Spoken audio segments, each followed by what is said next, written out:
আর কি আছে আর কি আছে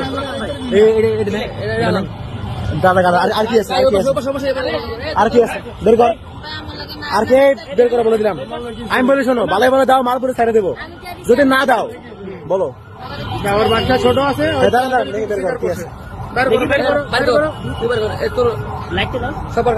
আর কি আছে বের করো আমি কিন্তু পুলিশের চেক করো এখন আর কি আছে বের করো বের কর দেখি এটা খুলেন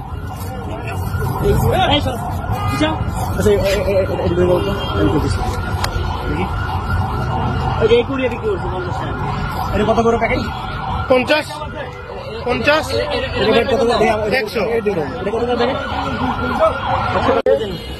বিপুল পরিমাণে মাদক দ্রব্য উদ্ধার করেছি আমরা। এখানে আছে গাঁদা প্রচুর, মানে এটা হচ্ছে 5 টাকার প্যাকেট, না 10 টাকা 100 টাকা প্যাকেট। এখানে হচ্ছে বিপুল পরিমাণ গাঁজা, সবগুলো প্যাকেট করা এখানে সেল দেয়। এখানে আমরা হচ্ছে মেনলি একজনকে ধরেছিলাম আমাদের একদম ইয়াতে আমার দূরচিত্র এখানে ক্যাম্পাসের ভেতরে, সেখানে তার থেকে তথ্য নিয়ে সেখানে পাইলাম আর এবং এখানে এটা যে সিনির আর কত গভীর বুঝলে পাওয়া যাবে। বিপুল পরিমাণ গাঁজা এখানে, সবগুলো প্যাকেটে না, সবগুলো প্যাকেটে না। ভিডিও